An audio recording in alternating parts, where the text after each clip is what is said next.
4 सालों से कार्यालय का चक्कर लगाते रहे डीलर। निलंबन मुक्त नहीं होने पर सदमे से गई जान। परिजनों ने लगाया संबंधित अधिकारियों पर इल्जाम। साल 2016 में किरासन तेल कालाबाजारी के आरोप में डीलर का हुआ था लाइसेंस निलंबन। पलामू जिले के पांकी प्रखंड के पकरिया पंचायत से बांकी कला गांव के जन वितरण डीलर वासुदेव सिंह की मौत सदमे में आने से हो गई है। उक्त बातें मृतक के परिजन ने बताया। मृतक के पुत्र विश्वनाथ सिंह व करम सिंह ने बताया कि मेरे पिता के नाम पर जन वितरण प्रणाली का दुकान था। वर्ष 2016 में दुकान का लाइसेंस निलंबन कर दिया गया था, जिससे लेकर पिताजी तनाव में रहते थे। दुकान का लाइसेंस निलंबन मुक्त कराने को लेकर कई पदाधिकारी के दरवाजे का चक्कर लगाते रहे और इससे उनकी मौत हो गई। मृतक वासुदेव सिंह के पुत्र ने आरोप लगाते हुए कहा कि दुकान का लाइसेंस निलंबन मुक्त करने या रद्द करने में पदाधिकारियों ने 4 साल लगा दिए। 4 सालों में भी निलंबन मुक्त या लाइसेंस रद्द नहीं हुआ। सदमे में आकर उनके पिताजी की मौत हो गई। क्या नाम है आपका? विश्वनाथ सिंह। कहाँ घर पड़ता है? बांकी कला। आपकी पिताजी का जो निधन हुई कैसे हुई? वो डीलर बंद होने के कारण से इनका टेंशन के चलते ऐसे ही इनका अति हुआ। यानी निलंबित थे आपके पिताजी? जी, कितने दिन से? 3 साल से। 3-4 साल से? हाँ, 3 साल के लगभग। क्या चाहते हैं आप? डीलर हम फिर सोचते चालू करने के लिए। पिताजी का मतलब डीलर वापस हम लेना चाहते हैं ना? जी जी। जन वितरण दुकानदार की कार्रवाई में 4 वर्षों तक का विलंब करना पदाधिकारियों की बड़ी लापरवाही उजागर करता है। बताया जाता है कि वर्ष 2016 में किरोसिन तेल की कालाबाजारी के आरोप में उनका लाइसेंस को निलंबन कर दिया गया था। लाइसेंस निलंबन मुक्त को लेकर मृतक वासुदेव सिंह कई सालों तक सरकारी कार्यालय का चक्कर लगाते रहे। चक्कर लगाने के बाद भी निलंबन मुक्त नहीं होने पर डीलर ने निलंबन मुक्त करने की मांग को लेकर मामले को कोर्ट में मामला रीड किया। 4 सालों में भी निलंबन मुक्त नहीं होने पर काफी तनाव में रहने लगे, जिससे सदमे में आकर उनकी मौत हो गई। मृतक के परिजनों ने उनकी मौत का जिम्मेदार संबंधित अधिकारियों पर ठहराया है। मृतक के परिजनों ने जिला प्रशासन से दुकान का लाइसेंस निलंबन मुक्त करने की मांग किया है। इधर इस संबंध में डीएसओ अमित प्रकाश ने बताया कि मामला कोर्ट में चल रहा है। कोर्ट द्वारा फैसला आने के बाद ही निलंबन मुक्त या लाइसेंस रद्द किया जा सकता है। सदमे में आकर डीलर की मौत की खबर बेबुनियाद है। वो बुजुर्ग थे। इधर वासुदेव सिंह की मौत पर गांव में मातम छाया हुआ है। पांकी पलामू से अमित कुमार शर्मा की रिपोर्ट, TV1 इंडिया न्यूज।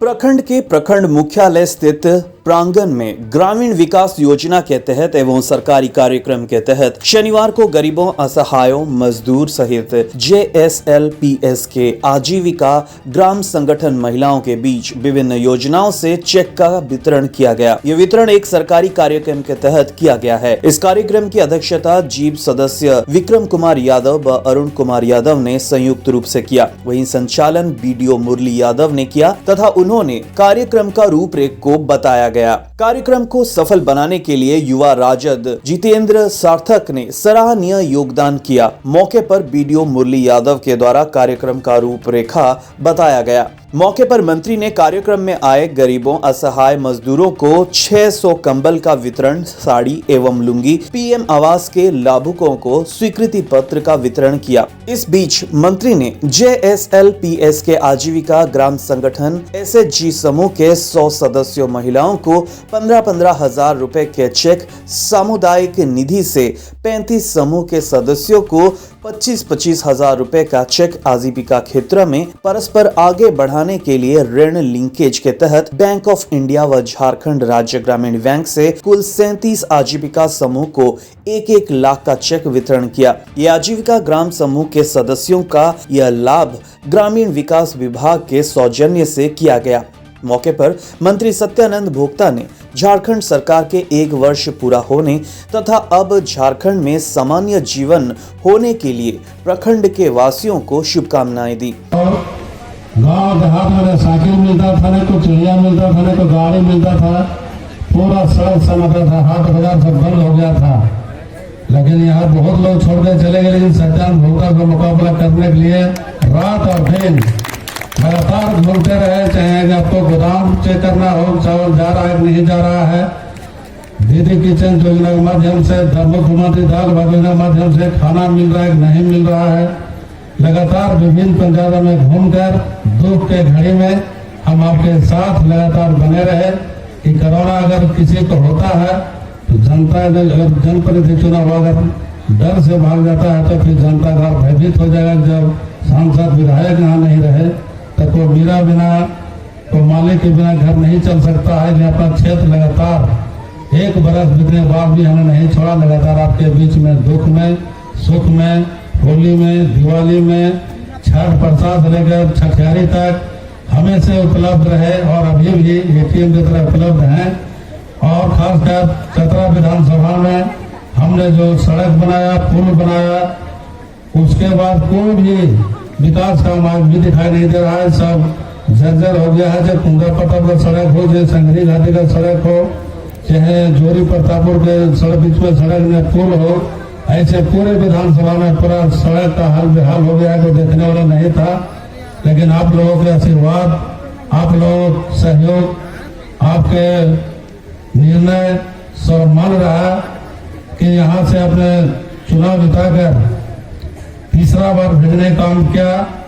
और आप लोग भाग्यशाली हैं, साथ साथ हम भी हैं। जब जब हम चतरा से चुनाव जीतते हैं तो लगातार झारखंड सरकार में मंत्री बनते हैं। उन्होंने अब संबोधन में बताया कि हेमंत सरकार का 1 वर्ष कोविड-19 को सामान्य स्थिति करने में समय व्यतीत हो गया। अब झारखंड का समुचित विकास के लिए सड़क, बिजली, किसानों को हर तरह से लाभ, उनके खेतों तक पानी, बिजली पहुंचाने का काम किया जाएगा। राज्य के गरीबों को हर मुसीबत में सहयोग किया जाएगा। मजदूरों को निबंधित कर काम दिया जाएगा। उनको इंश्योरेंस का लाभ, बेरोजगार लोगों को कौशल विकास योजना से प्रशिक्षित कर रोजगार भी दिया जाएगा। साथ ही साथ कार्यकर्ताओं को सामान भी दिया जाएगा। मंत्री सत्यानंद भोक्ता ने समाज सेवी भोला प्रसाद के कहने पर प्रखंड के 4 लोगों को वृद्ध पेंशन ऑन स्पॉट स्वीकृति प्रदान किया। जिन्हें वृद्धा पेंशन की स्वीकृति प्रदान की गई उनमें अर्जुन प्रसाद साहू, विलास यादव, चंद्र प्रसाद यादव एवं सुमन देवी शामिल हैं। मौके पर मंत्री सत्यानंद भोक्ता के साथ मंच पर BDO मुरली यादव, JSLPS के प्रबंधक नीरज सिंह आदि मौजूद थे। प्रतापपुर से कुमार चंदन चौधरी की report, TV1 India news. National union of journalist की झारखंड इकाई द्वारा नेतरहाट आवासीय विद्यालय के सभागार में आयोजित विचार मंथन कार्यक्रम में राज्य भर से आए पत्रकारों ने कोरोना काल में पैदा हुई समस्याओं और आने वाले दिनों में पत्रकारों के अन्य समस्याओं सहित शिक्षण, प्रशिक्षण से लेकर उनकी वेलफेयर तक की समस्याओं पर विमर्श किया। उसको बोल करके दूर करने का प्रयास करें। भाई अब कहीं ना कहीं इंजन चलाने के लिए अध्यक्ष चाहिए ना भाई। अब जैसे जिलाध्यक्ष हमारे चंद्रशेखर सिंह इंजन है, मतलब भाई जगह सामने नहीं बोलना है, ठीक है। तो भाई स्पष्ट है, ये भी राज्य सोचते होंगे, प्रधान तो है निश्चित रूप से। तो अब क्या है, सदस्यों की ही बात सुननी है, पदाधिकारी भी उनसे बोलेंगे, ठीक है। तो जो जिलाध्यक्ष है, तो मैं जो देख रहा हूँ उनका अप्रैल में का कार्यकाल शुरू हुआ है, तो 9 महीना के दरमियान या 10 जो देखे हैं, दिन में मादा तो है भाई, है ना। तो जो मादा में देख रहा हूँ तो लगता है कि बहुत आगे बढ़ेंगे और मेरी शुभकामनाएं हैं। मैं बोलूँगा कि जाएं, आगे बढ़ें, ठीक है। और निश्चित रूप से आगे बढ़ने वाले और हमारा तुम्हारे दूसरा जगह में प्रकृतिक बोध में हम लोग आज अपने कार्यक्रम कर रहे हैं। इसके हमारे प्रचार महोदय सिंह के हम आभारी हैं। आज के कार्यक्रम में हमारे आदरणीय प्रदेश अध्यक्ष जी बलदेव शर्मा जी हैं, मुरलीधरन जी हैं, मनोज कुमार जी हैं, हमारे पांडे जी हैं, महासचिव जी हैं और हमारे पलामू जिला के 2 दिवसीय इस कार्यशाला में पलामू, रांची सहित राज्य भर के पत्रकारों ने हिस्सा लिया। इस अवसर पर NNUJI के राज्य इकाई के अध्यक्ष श्री बलदेव शर्मा ने कहा कि संगठन लगातार पत्रकारों के हित में काम कर रहा है और हमें आगे चलकर भी अपने संगठन को मजबूत बनाने के साथ साथ पत्रकारों की सुरक्षा, इनके वेलफेयर के तमाम इंतजाम और साथ ही साथ पत्रकारिता पर उठ रहे सवालों का पूरी ताकत से जवाब देने का प्रयास किया जाएगा। राज्य में पत्रकारों को किसी तरह की परेशानी ना हो, इस संबंध में भी आगे भी हम लोग महत्वपूर्ण बिंदुओं पर उचित मंच पर विमर्श जारी रखेंगे। इस अवसर पर राज्य इकाई के महासचिव NK मुरलीधर ने कहा, हमारी पूरी टीम कोरोना में सुरक्षित रहे, इसके लिए हम सभी को जो सावधानी रखें और लोगों को भी सावधान किया जाए और इसके लिए शुभकामना भी देते हैं और अभिनंदन करते हैं। साथ ही उन्होंने कहा कि पत्रकारिता की स्थिति अब और पहले से अधिक चुनौतीपूर्ण हो गई है, क्योंकि सोशल मीडिया में जो सामग्री बिना सेंसर, बिना ज्ञान के परोसा जा रहा है, वहां हमारे पत्रकार कई बिंदुओं पर हंस भी रहे हैं और अपमानित भी महसूस कर रहे हैं।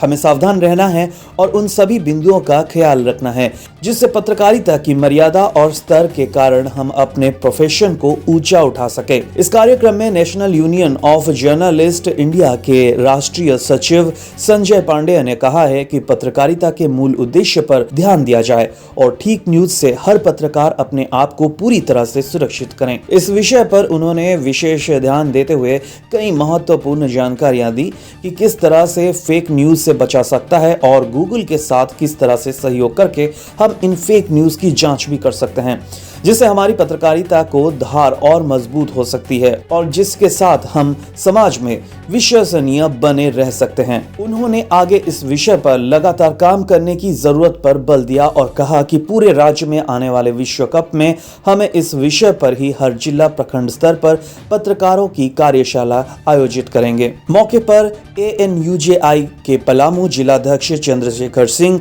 सदस्य अजीत पाठक, पत्रकार कुंदन वर्मा, संजीव नयन, शशि भूषण, धर्मेंद्र जायसवाल, नंद किशोर भारती, रवि, अजय, विजय सहित कई पत्रकार उपस्थित थे। मेदिनीनगर से संवाददाता अजय कुमार सिंह की रिपोर्ट, TV1 इंडिया न्यूज। एक बार फिर दिखा TV1 इंडिया न्यूज का खबर का असर। दर दर की ठोकरें खा रहे बेसहारा हुए बुजुर्ग दंपत्ति के मदद के लिए आगे आए एघारा पंचायत के मुखिया पति रंजन पासवान।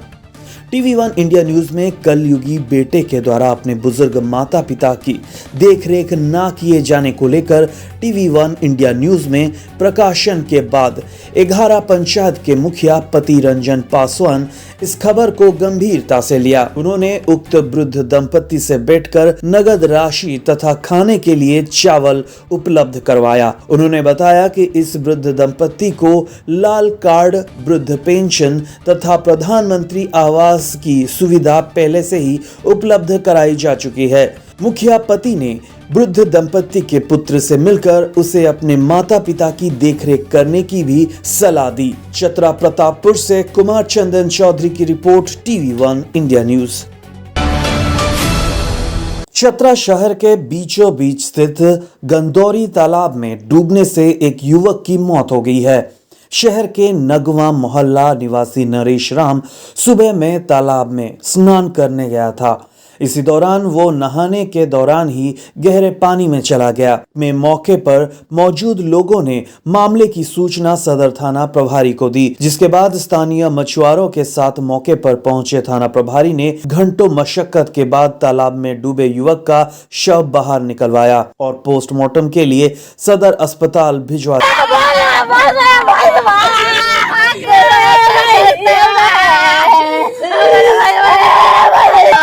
मैं सुबह, मेरा भाई का नाम है, गनौरी तालाब में आया था नहाने के लिए, इसी वजह से एक व्यक्ति का डूबने की सूचना प्राप्त हुई थी दिन में 11 बजे करीब, जिसे स्थानीय गोताखोरों और मछुआरों के सहयोग से शव बरामद कर लिया गया है। इसको पोस्टमार्टम की कार्रवाई की जा रही है। कहाँ का था सर? और स्थानीय युवक था। इधर घटना की सूचना पाकर तालाब के निकट शहरवासियों की भीड़ भी उमड़ गई। मृतक के परिजनों ने बताया कि युवक घर से बाजार के लिए निकला था और तालाब में स्नान करने लगा। झारखंड चतरा से हिलाल लक्की की रिपोर्ट, TV1 इंडिया न्यूज।